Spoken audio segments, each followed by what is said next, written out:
Good morning student, કેમ છો બધા? મજામાં ને? આપણે તે દિવસે ગ્લુકોઝનું મુક્ત શૃંખલા બંધારણ જોયું, બરાબર.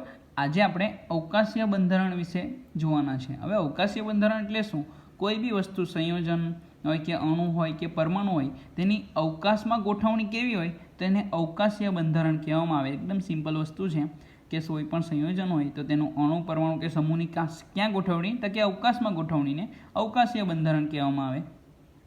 તો ફિશર નામનો વૈજ્ઞાનિક હતો, તેણે ગ્લુકોઝનું અવકાશીય બંધારણ આપ્યું, જે નીચે મુજબ હતું. જો કેવી રીતે તે ગ્લુકોઝ એટલે આપણને ખબર જ છે C6H12O6, બરાબર. પણ એને અવકાશમાં ગોઠવણી કેવી રીતે આપેલી? તે 6 કાર્બન છે. આપણે 6 કાર્બન લખી દઈએ. 1 2 3 4 5 અને 6. તો શું કીધેલું? પહેલાં આપણે CHO, અહીંયા CHO લખી દેવાનું, અહીંયા CH2OH લખી દેવાનું, પહેલો અને છઠ્ઠા કાર્બન પર. હવે અહીંયા બંને બાજુ આપણે ગોઠવવાના છે હાઇડ્રોજન અને OH. આપણી પાસે પેલું સિમ્પલ બંધારણ હતું, ખબર હોય તો CHO CHOH 14 અને CH2OH આવું હતું, યાદ હોય તો. આ ગ્લુકોઝનું બંધારણ છે. તેના પરથી ફિશર નામના વૈજ્ઞાનિકે જે બંધારણ આપેલું તે આપણે જોઈએ. એણે શું કીધેલું તે જો, પહેલો બીજા પર OH, ત્રીજા કાર્બન પણ અહીંયા અલગ વસ્તુ છે. જો અહીંયા OH છે ને અહીંયા H છે. આ બાજુ ડાબી બાજુ OH છે ને અહીંયા જમણી બાજુ H છે. બાકી બધું પાછું સેમ HOH. આ જે મેઇન બંધારણ કહેવાય કે ફિશર નામના વૈજ્ઞાનિકે આપેલું બંધારણ લખો તો આ દોરવાનું એકદમ મસ્ત રીતે યાદ રાખવાનું. 6 કાર્બન HOH, ખાલી ત્રીજો કાર્બન, પહેલો બીજો અને ત્રીજા પર અહીંયા ફરક આવે આટલું યાદ રાખવાનું કે ત્યાં OH કઈ બાજુ આવે છે, તો કે ડાબી બાજુ ત્રીજા કાર્બન પર. આટલું વસ્તુ યાદ રાખવાનું. મસ્ત મજાનું આ બંધારણ છે. અને બીજી રીતે લખવું હોય તો આ રીતે લખાય. કેવી રીતે? આ CHO છે, આ CHO લખી દીધું. પહેલા પર ને છેલ્લા પર શું છે? CH2OH. તો અહીંયા CH2OH. હવે આ ને આવી ગયું, વચ્ચે કેટલા છે? 1 2 3 ને 4, એટલે 1 2 3 ને 4. સિમ્પલ HOH, અહીંયા HOH, પહેલો બીજો ત્રીજા પર OH H OH. આ ફિશર નામના વૈજ્ઞાનિકે ગ્લુકોઝનું બંધારણ આપેલું. આ રીતે લખો તો પણ ચાલે. આ વચ્ચે કાર્બન લખવાની જરૂર નથી, અને કાર્બન જ ગણાય. આ રીતે હોય 4 ખૂણા એટલે કાર્બન, બરાબર. આ ગ્લુકોઝનું. પછી ગ્લુકોનિક એસિડ યાદ હોય તો ગ્લુકોનિક એસિડ કેવું હતું? ગ્લુકોનિક એસિડમાં અહીંયા COH હતું, પછી CHOH 4 ટાઈમ ને CH2OH. આ ગ્લુકોનિક એસિડ. પછી સેકેરિક એસિડનું યાદ કરો, બંને બાજુ COH હતું. COH CHOH 4 time CH2OH. આ કેમ આમ થાય? આ COH ઉપર નીચે બંને COH. એક COH હોય તો તેને ગ્લુકોનિક એસિડ, બંને બાજુ COH હોય તો સેકેરિક એસિડ કહેવાય, બરાબર. તો આના પણ એને બંધારણ આપેલા કોણે? તો કે ફિશરે. આ એક એને ગ્લુકોઝનું તો આપેલું જ હતું, ડી ગ્લુકોઝ કહેવાય. અને ડી કેમ કહેવાય તે મેં તમને કહીશ હમણાં. ડી ગ્લુકોઝ કહેવાય. હવે આના જ પ્રમાણે સેમ થિંગ ગ્લુકોનિક એસિડ. ગ્લુકોનિક એસિડ એટલે એક COH છે, અહીં COH લખો, નીચે તો CH2OH જ આવવાનું, તો CH2OH. પછી 4 1 2 3 4, એક બાજુ HOH. સેમ થિંગ અહીંયા પણ ત્રીજા પર OH ડાબી બાજુ આવશે, અહીંયા H, પછી અહીંયા HOH. બહુ મસ્ત, બહુ મજા આવે. જો આવડી જાય ને તો બહુ મજા આવે. આ થઈ ગયું આપણું કોણ? ગ્લુકોનિક એસિડ. પછી સેકેરિક એસિડ પણ સેમ આવશે, COH, છેલ્લે પણ COH. પછી 1 2 3 4 HOH OH HOH. આ થઈ ગયું બીજું બંધારણ. આ કોનું છે? ગ્લુકોનિક એસિડનું. આ ત્રીજું બંધારણ કોનું છે? સેકેરિક એસિડનું. આ રીતે મસ્ત મજાના એને બંધારણ આપેલા. કોણે? તો કે ફિશર નામના વૈજ્ઞાનિકે. હવે અહીંયા બહુ મસ્ત કોન્સેપ્ટ છે, તે યાદ રાખજો. ગ્લુકોઝને સાચી રીતે D+ ગ્લુકોઝ કહેવામાં આવે. હવે D+ એ શું છે ભાઈ? પ્લસ ને માઇનસ ને એવું સમજાવો ને, ચિંતા નહીં કરો ને. એમાં એવું છે, કિરાલ કાર્બન, અંતિમ કિરાલ કાર્બન. આમાંથી અંતિમ કિરાલ કાર્બન કયો? પહેલાં તો કિરાલ કાર્બન એટલે શું તે તો તમને ખબર હોવી જોઈએ. કિરાલ કાર્બન એટલે શું? કિરાલ કાર્બન તમને ખબર છે? નથી ખબર? જો એકદમ સિમ્પલ ભાષામાં સમજાવું, કાર્બન સાથે જોડાયેલા બધા જ સમૂહ OH, કદાચ મેં કીધેલું છે લેક્ચરમાં, મને યાદ નહીં કીધું કે નહીં કીધું, ClH. કાર્બન સાથે જોડાયેલા બધા જ સમૂહ જો અલગ હોય તો તેને કિરાલ કાર્બન કહેવાય. યાદ રાખજો, કાર્બન સાથે જોડાયેલા બધા જ સમૂહ જો કેવા હોય, અલગ હોય, તો તેને કિરાલ કાર્બન કહેવાય. હવે આ બધામાં કિરાલ કાર્બન ક્યાં છે? છે જ ને. આ કાર્બનને કિરાલ નહીં કહેવાય. કેમ? કારણ કે અહીં તો CHO થઈ ગયો, એક હાઇડ્રોજન એક ઓક્સિજન. આ કાર્બનને કિરાલ કહેવાય. કેવી રીતે? એક બાજુ H જોડાયેલો છે, એક બાજુ OH, ઉપર CHO ને નીચે આ બધું અલગ. આને પણ કિરાલ કહેવાય. એક બાજુ આટલો ભાગ છે, અહીંયા OH છે, અહીંયા H છે ને નીચેનો આટલો અલગ જ છે બધો ભાગ.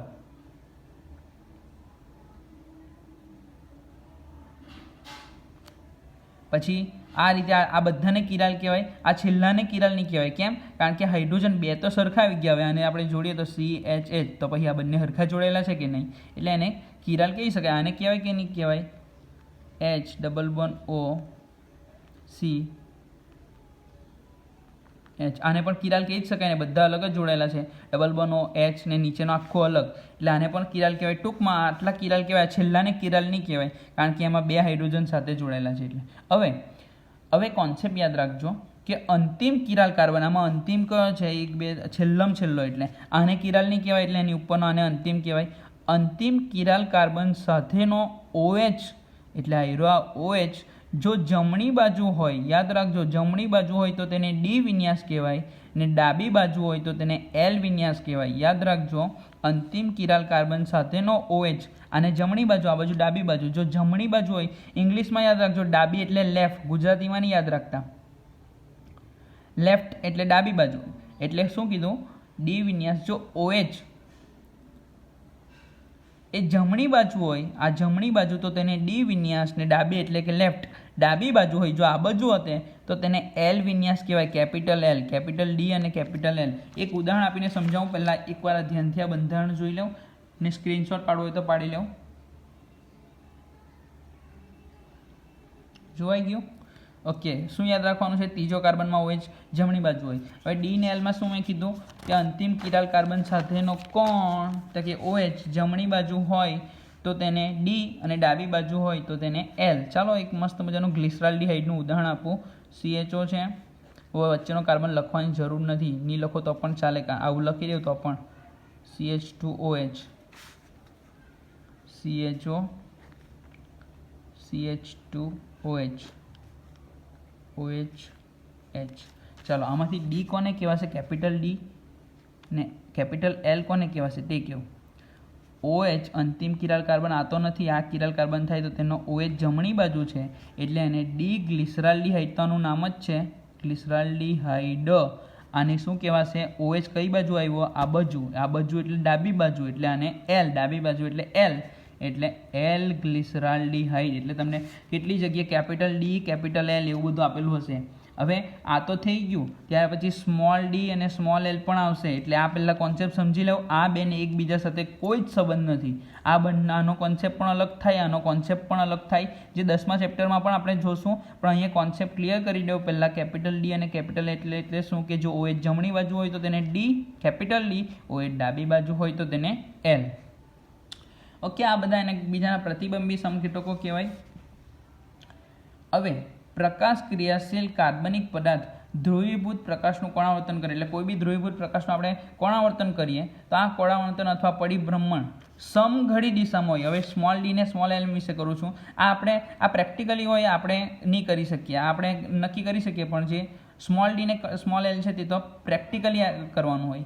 તો તેમાં જો પ્રકાશ ક્રિયાશીલ પદાર્થ હોય તો તે ધ્રુવીભૂત પ્રકાશને આપણે કોણાવર્તન કરે, એટલે ફેરવે. જો તે કોણાવર્તન અથવા પરિભ્રમ સમઘડી દિશામાં એટલે આવી કહેવાય. આ બાજુથી આ બાજુ. આ સમઘડી એટલે હું ઘડિયાળની દિશામાં. જો ઘડિયાળની દિશા કેવી છે, આવી રીતે મેં નહીં બતાવી શકું, મેં લેફ્ટી જ છું, એટલે તો આ બાજુની આ ધારો કે ઘડિયાળ છે, તો એમ આ બાજુથી એમ, એટલે આ સમઘડી દિશામાં જતું હોય, અથવા તો સમઘડી દિશામાં કે જમણી દિશામાં કરે તો તેના મૂલ્યની આગળ પ્લસ ચિહ્ન મુકાય. કયું ચિહ્ન મુકાય? પ્લસ ને માઇનસ. અને તેને દક્ષિણ ભ્રમણીય કહેવામાં આવે છે. દક્ષિણ ભ્રમણીય સ્મોલ d કહેવામાં આવે. પેલામાં આખું અલગ કોન્સેપ્ટ છે, આ યાદ રાખજો. સમઘડી દિશામાં એટલે કે જમણી બાજુ. શું યાદ રાખવાનું? સમઘડી જમણી બાજુ તો પ્લસ, ને તો તેને દક્ષિણ ભ્રમણીય ને સ્મોલ d. હવે આનાથી બધું ઊંડું લખવાનું. શું સમઘડી હોય એની જગ્યાએ શું લખવાનું? વિષમઘડી. એટલે કે આ છે, આને આ સમઘડી કહેવાય, આ સમઘડી કહેવાય, ને જો એમ ઊંધું ફરે આ બધી સાઈડથી તો તેને વિષમઘડી કહેવાય. એટલે કે જો વિષમઘડી હોય, જમણીની જગ્યાએ ડાબી બાજુ હોય તો તેને માઇનસ કહેવાય. દક્ષિણની જગ્યાએ તેને વામ બ્રહ્મણીય કહેવામાં આવે. કયું? વામ બ્રહ્મણીય. અને અહીંયા સ્મોલ એલ લખાય. આ કેપિટલ ડી ને એલનો આ સ્મોલ ને ડી એલ સાથે કોઈ સંબંધ નથી. ડી હોય તો પ્લસ લખવાનું, સ્મોલ ડી હોય તો સ્મોલ એલ હોય તો માઇનસ લખવાનું. બસ આટલું યાદ રાખવાનું છે. આ બહુ ઇમ્પોર્ટન્ટ એટલે બહુ જ ઇમ્પોર્ટન્ટ કોન્સેપ્ટ છે આ વસ્તુ. જે તમારા JEE નીટ કે પછી તમે આગળ બી નેટ સ્લેટ કરો PhD માટે, પ્રોફેસર માટે, તો તેના માટે પણ બહુ જ જરૂરી છે કે ડી અને એલ એટલે શું અને સ્મોલ ડી અને સ્મોલ એલ એટલે શું. ડી અને એલ એટલે શું? OH જો જમણી બાજુ હોય કિરાલ કાર્બન, પણ કિરાલ કાર્બન હોવો જ જોઈએ. કિરાલ કાર્બન સાથેનો છેલ્લા OH જો જમણી બાજુ હોય તો તેને ડી કહેવાય, ડાબી બાજુ હોય તો તેને એલ કહેવાય. સ્મોલ ડી ને એલમાં શું કીધું મેં? પ્રકાશ ક્રિયાશીલ પદાર્થ ધ્રુવીભૂત પ્રકાશનું કોણાવર્તન કરે. કોણાવર્તન જો કઈ દિશામાં હોય? સમઘડી દિશામાં, એટલે કે જમણી બાજુ, તો તેને પ્લસ કહેવાય, તેને દક્ષિણ બ્રહ્મણીય કહેવાય અને સ્મોલ ડી વડે દર્શાવવામાં આવે. જો વિષમઘડી દિશામાં હોય તો તેને જમણીની જગ્યાએ ડાબી બાજુ હોય તો તેને માઇનસ ચિહ્ન મુકાય અને તેને વામ બ્રહ્મણીય કહેવામાં આવે, તેને એલ કહેવાય. ડી અને એલ ને પેલા એલ સાથે કોઈ જ સંબંધ નથી જ. બરાબર. અહીં સુધીનું એકવાર ચોપડીમાં આપેલું છે, તમે જાતે ધ્યાનથી જોઈ લો. ચોપડીમાં મીન્સ કે આ મારી નોટમાં સંયોજનના અણુ પરમાણુ કે સમૂહની અવકાશમાં ગોઠવણીને અવકાશીય બંધારણ કહેવાય. આ પછી ફિશરે છે તેને અવકાશીય બંધારણ આપેલું જે આ પ્રમાણે હતું. આ સાદું બંધારણ. પછી ગ્લુકોનિક એસિડનું, સેકેરિક એસિડનું. ગ્લુકોઝને સાચી રીતે D+ ગ્લુકોઝ નામથી પણ ઓળખાય છે. અંતિમ કિરાલ કાર્બન સાથેનો OH જો જમણી બાજુ હોય તો D, ડાબી બાજુ હોય તો L. કેટલીક વાર રિવિઝન થવાનું. આ જો અહીંયા સમજાવેલું છે, આ D, આ L.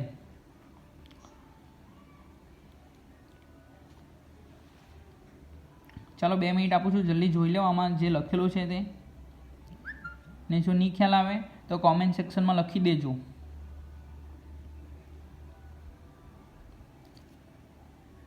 જે મેં સમજાવ્યું તે બેઠું જ છે. ઓકે, આ આપણે થયું. પહેલાં આપણે ગ્લુકોઝનું મુક્ત શૃંખલા બંધારણ જોયેલું, ત્યાર પછી અવકાશીય બંધારણ જોયેલું. હવે આપણે ગ્લુકોઝનું ચક્રીય બંધારણ જોવાનું છે. કેવું બંધારણ? ચક્રીય. ચકરડા ખાઈ જાય તેવું. થોડોક ચાલો આ આપણે ફિશરે આપેલું તે છે. ફિશર આ સિમ્પલ બંધારણ હતું. ફિશર પછી છેલ્લે હવે ચક્રીય બંધારણમાં ફાઇનલ આપણને ખબર પડશે કે ગ્લુકોઝ એકચ્યુઅલમાં કેવું બંધારણ ધરાવે છે તે. અહીંયા સુધી ફિશરભાઈ હતા. ફિશરભાઈએ શું કેટલું આવું બધું બંધારણ હોય, પણ ત્યાર પછી બધા પ્રયોગો થયા. તો તેમાં શું થયું તે તમને કહું. આ જે આ બંધારણ છે તે મોટાભાગની બધી જ પ્રક્રિયા સાબિત કરતું હતું. એટલે ફિશરભાઈ તો ખુશ થઈ ગયા, આપણે બધી રીતે સાચા જ છે. પણ ત્યાર પછી અમુક એવી પ્રક્રિયા થઈ. આ CHO છે એ આલ્ડીહાઇડ છે. બરાબર. તો આલ્ડીહાઇડ માટેની એક ટેસ્ટ હોય જે આપણે લેબમાં કરીએ જ છીએ, ક્રિયાશીલ સમૂહની ટેસ્ટ આલ્ડીહાઇડની સ્કીપ પ્રક્રિયા, સ્કીપ રિએજન્ટથી કરવામાં આવે. પણ ગ્લુકોઝનું જે આ બંધારણ હતું તેની મેં પ્રક્રિયા કરેલી ગ્લુકોઝનું, તો તે સ્કીપ પ્રક્રિયા આપતું. મેં નહીં કરેલી, એ લોકોએ જ કરેલી, તો તે સ્કીપ પ્રક્રિયા આપતું નહીં હતું. બીજું, આલ્ડીહાઇડ સમૂહ છે તો પણ સ્કીપ પ્રક્રિયા નથી આપતું, તો પછી એમાં તમે કેવી રીતે કહી શકો કે આલ્ડીહાઇડ જ છે? બીજું, તેની સોડિયમ હાઇડ્રોજન સલ્ફેટ સાથે પ્રક્રિયા કરી તો તે પણ યોગશીલ નિપજ આપતું ન હતું. આ તો થઈ જ ગયું. આ બે વસ્તુ થયું. આ જે મેઇન બંધારણ હતું ત્યાં આવી બધું નહીં સમજાવતું હતું. પછી એનું પેન્ટા એસિટેટ સંયોજન, એટલે કે આપણે ક્યારે કરેલું, કાલે લેક્ચરમાં કરેલું, ક્યાં છે તે હવે મારે જોવું પડશે. પેન્ટા એસિટેટ, પેન્ટા એસિટેટ એટલે પેલું એસિટાઇલ ગ્રુપ દાખલ કરેલું ને તે આયરુઆ. તો એનું પેન્ટા એસિટેટ સંયોજન હતું તે હાઇડ્રોક્સિલ એમાઇન સાથે પ્રક્રિયા કરતું નહીં હતું. આ જે આ પ્રક્રિયા છે તો તે હાઇડ્રોક્સિલ એમાઇન સાથે પ્રક્રિયા કરવી જોઈએ. આપણે ખબર ને કાલે કરેલી NH2OH સાથે પ્રક્રિયા કરી હાઇડ્રોક્સિલ એમાઇન, તો એક બાજુ OH અને એક બાજુ CN, જે આપણને કાર્બોનિલ સમૂહની હાજરી સૂચવતું હતું. પણ આયરુઆ પેન્ટા એસિટેટ બંધારણ છે તે તો આવું કરતું જ નહીં હતું. તે હાઇડ્રોક્સિલ એમાઇન સાથે પ્રક્રિયા કરતું નહીં હતું. આનો મતલબ કે અહીંયા મુક્ત CHO નથી. આ CHO છે તે CHO તો છે જ, પણ તે કોઈને કોઈ સાથે જોડાઈ ગયેલો છે એવું સાબિત થયું આ બધી પ્રક્રિયા પરથી. બરાબર. તો હવે આપણે જોઈએ કે ત્યાર પછી કોણે સાચું બંધારણ આપ્યું તે. પેલું પણ સાચું જ છે પણ અમુક પ્રક્રિયા નહીં આપતું હતું એટલા માટે. તો તેના પછી પ્રક્રિયા પરથી સાબિત થયું. આપણે જોઈએ આમાં ગ્લુકોઝનું બંધારણ એક એ મોટાભાગની પ્રક્રિયા સમજાવી શકે છે, પરંતુ તેની કેટલીક પ્રક્રિયા સમજાવતું નથી. કયું? આ ચક્રીય બંધારણ આઈએમપી ક્વેશ્ચન છે, આ તમારે યાદ રાખવાનો રહેશે. આલ્ડીહાઇડ સમૂહ હાજર હોવા છતાં ગ્લુકોઝ એ સ્કીપ કસોટી આપતું નથી. તેમજ તે સોડિયમ હાઇડ્રોજન સલ્ફેટ સાથે પણ યોગશીલ નિપજ આપતું નથી. પછી આપણે પેલું પેન્ટાએસિટેટ વાળું જોયું તે ગ્લુકોઝનું પેન્ટાએસિટેટ સંયોજન હાઇડ્રોક્સિલ એમાઇન સાથે પ્રક્રિયા કરતું નથી, જે મુક્ત CHO સમૂહની ગેરહાજરી સૂચવે છે. એનો મતલબ કે CHO એ મુક્ત નથી. તો શું થયું હશે? તો એ લોકોએ પછી પ્રયોગો કર્યા, તેમાં બે જુદા જુદા બંધારણ સાબિત થયા. કોના? તો કે ગ્લુકોઝના. ગ્લુકોઝ બે જુદા જુદા સ્ફટિકીય સ્વરૂપે છે, જેને આલ્ફા અને બીટા કહેવામાં આવે. તેમાં ગ્લુકોઝનું આલ્ફા સ્વરૂપ કે જેનું ગલનબિંદુ કેટલું છે 419 કેલ્વિન, તે કેવી રીતે બને છે? તો તે ગ્લુકોઝના દ્રાવણને 303 કેલ્વિન તાપમાને સાંદ્ર બનાવીને સ્ફટિકીકરણથી મેળવવામાં આવે. બે બંધારણ છે ગ્લુકોઝના, એક આલ્ફા છે, એક બીટા છે. આલ્ફા કેવી રીતે મળે? ગ્લુકોઝના દ્રાવણને 303 કેલ્વિન તાપમાને સાંદ્ર બનાવીને. જ્યારે બીટા કેવી રીતે બને? 371 કેલ્વિન તાપમાને ગ્લુકોઝના ગરમ અને જલીય દ્રાવણમાં સ્ફટિકીકરણથી મેળવવામાં આવે. ગ્લુકોઝનું જે દ્રાવણ છે તેને 303 હોય તો આલ્ફા બને, 371 હોય તો બીટા બને. આ આલ્ફાના અને બીટાના ગલનબિંદુ આપેલા છે, બરાબર. હવે આવું છે ને તે પહેલું જે ગ્લુકોઝનું મુક્ત શૃંખલા બંધારણ સમજાવી શકતું ન હતું. આ વર્તણૂક તેની સરળ શૃંખલા બંધારણ દ્વારા સમજાવી શકાતી ન હતી. તો ત્યાર પછી શું હોવું જોઈએ? ચાલો તે આપણે જોઈએ. એવું રજૂ કરવામાં આવ્યું કે એક OH સમૂહ CHO સમૂહ સાથે જોડાઈ જાય. ચાલો જોઈએ. પહેલાં તો આપણે એનું મસ્ત મજાનું બંધારણ હતું તે દોરીએ. કયું મસ્ત મજાનું કયું હતું સર? હતું જ નહીં યાર. C ડબલ બોન્ડ O ને H, જે ફિશર દાદાએ આપેલું, ફિશરે, તે આપણે કરીએ. પહેલો કાર્બન, બીજો, ત્રીજો, ચોથો, પાંચમો અને છઠ્ઠો નામ છે CH2OH, બરાબર. હવે હું યાદ રાખવા કીધેલું યાદ કરો તો અહીંયા તો OH, ત્રીજા પર OH ક્યાં આવશે?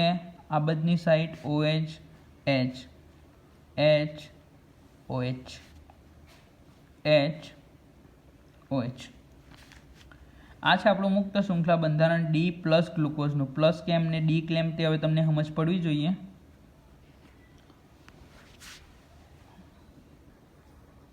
હવે એના આલ્ફા અને બીટા સ્વરૂપ આપણે કરવાના છે એટલે કે દોરવાના છે. હવે શું થયું હશે? એકચ્યુઅલમાં એવું થયેલું કે એક OH સમૂહમાં બી કયો? તો કે આયરો આ છે, પહેલો, બીજો, ત્રીજો, ચોથો અને પાંચમો, C5 એટલે પાંચમા પરનો OH. આ OH છે તે કોની સાથે જોડાઈ જશે? તે આ OH એ પહેલાં જે આલ્ડીહાઇડ છે તેની સાથે જોડાઈ જવાનો છે અને હેમી એસિટાલ બનાવે છે. આ જે સંયોજન તે હેમી એસિટાલ બનશે.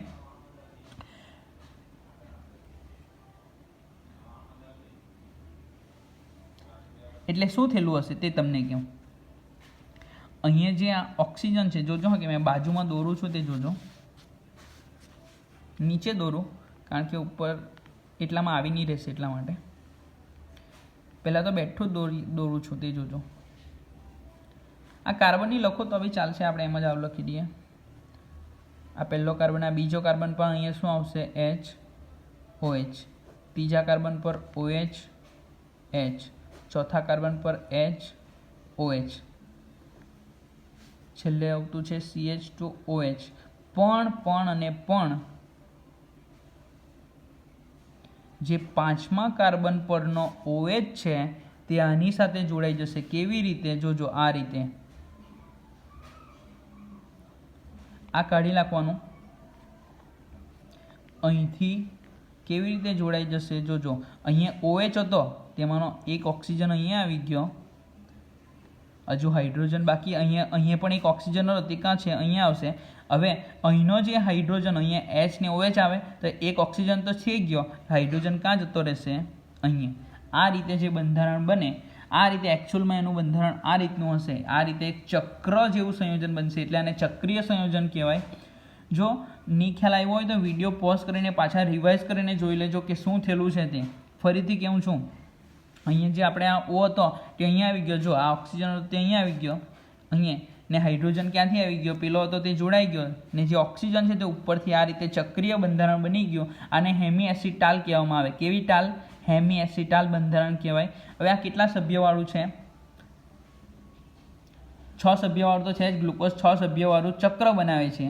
તેમાં શું થયું? C5 એટલે કે 5મા કાર્બન પરનો OH ક્યાં થઈ ગયો? એ વલયમાં ભાગ લે છે.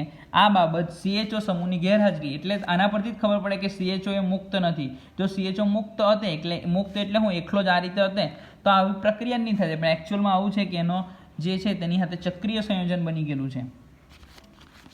હવે આને કહેવાય આલ્ફા ડી પ્લસ ગ્લુકોઝ. આ આલ્ફા છે તો હવે બીટા બી હોવો જોઈતો હતો. બીટામાં શું ફરક છે તે આપણે પછી કહું તમને. પછી શું કામ હમણાં જ કહી દઉં. આમાં આલ્ફામાં શું છે? OH આ બંને સાઈડ છે. કઈ બાજુ છે? આ જમણી બાજુ. તો બીટામાં શું હોય? OH ડાબી બાજુ. બાકી સેમ બંધારણ. કેવી રીતે? આવી રીતે C. અહીંયા OH ક્યાં છે? આ બાજુ. તો આપણે આ બાજુ લખી દઈએ OH H. વિડીયો બરાબર ધ્યાનથી જોજો ને બરાબર સમજજો, કારણ કે આ વસ્તુ અઘરું તો છે જ નહીં. અઘરું તો કોઈ વસ્તુ હોય જ નહીં.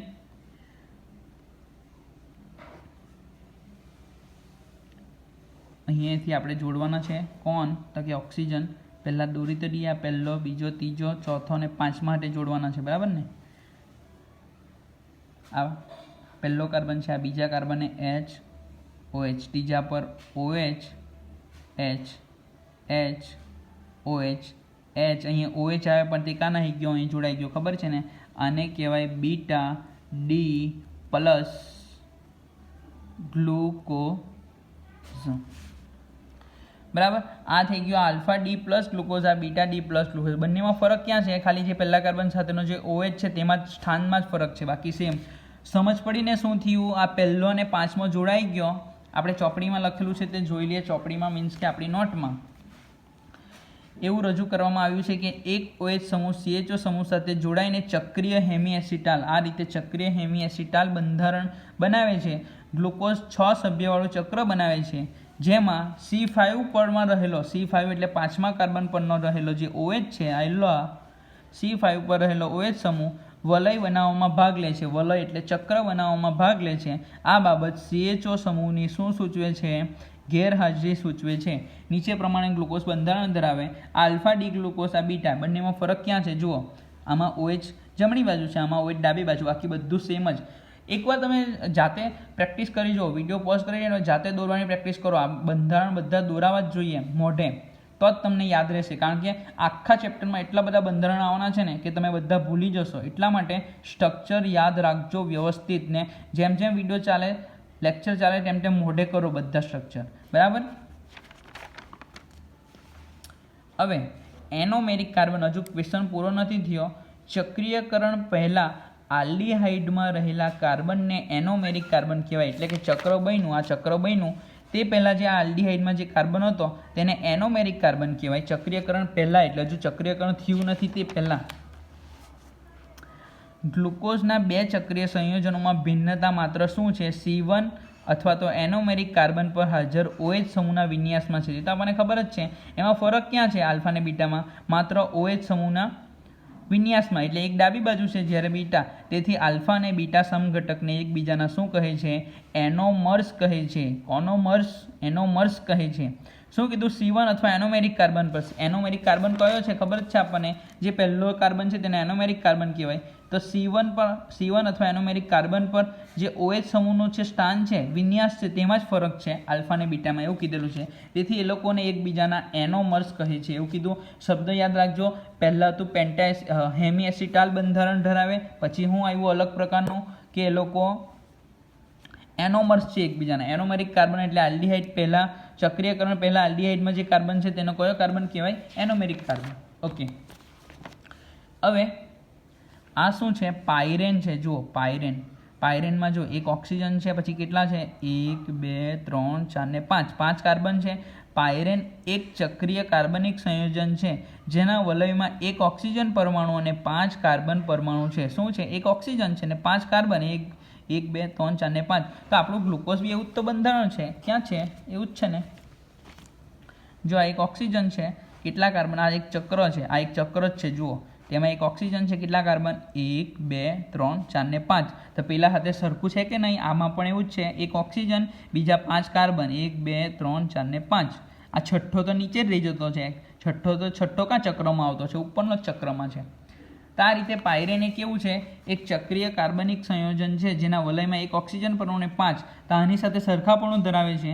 ગ્લુકોઝ એ પાયરેન સાથે સામ્યતા ધરાવતું હોવાથી ગ્લુકોઝ એ ચક્રીય બંધારણને પાયરેનોસ બંધારણ કહે છે. કયું? પાયરેનોસ. યાદ રાખજો, પાયરેનોસ કહેવાય. કેમ? કારણ કે પાયરેન સાથે સામ્યતા ધરાવતું છે.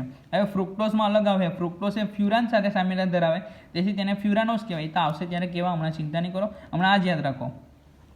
પાયરેન સાથે સામ્યતા ધરાવે છે, તેથી તેને પાયરેનોસ કહેવામાં આવે. હવે એકચ્યુઅલ બંધારણ, પહેલાં સિમ્પલ મુક્ત શૃંખલા હતું, પછી કયું હતું, હાર્વર્ડ દાદાએ આપેલું તે, સોરી ફિશરે આપેલું તે. હવે જે ફાઇનલ બંધારણ છે તે હાર્વર્ડે આપેલું, જે તમારે યાદ રાખવાનું છે. આયરુઆ તે પણ એકદમ ઇઝી છે એકદમ. પેલા જેવું પેલું જો યાદ રહી ગયું હોય તો યાદ રહી જશે. આયરુઆ કેવી રીતે બતાવો ને, ચિંતા નહીં કરો ને.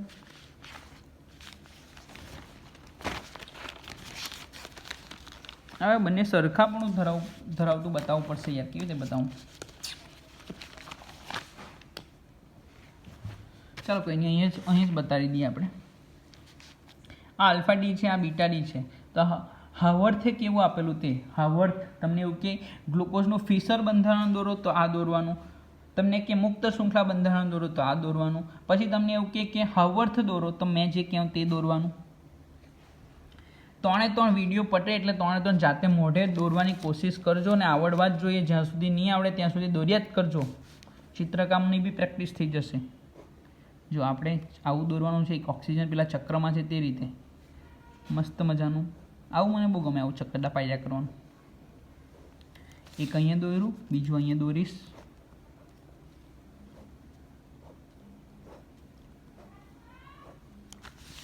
ચાલો હવે આવું કરવાનું છે.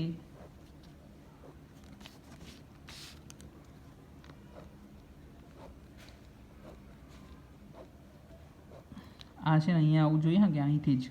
ચાલો હવે અહીંયા આપણે આ છે આલ્ફા ડી પ્લસ ગ્લુકો પાયરેનોઝ, આ શબ્દ આવવો જોઈએ કારણ કે પાયરેન સાથે સામ્યતા ધરાવતું છે.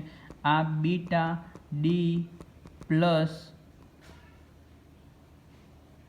ગ્લુકો પાયરેનોઝ. ઓકે, હવે કાર્બનના સ્થાન લખી દઈએ.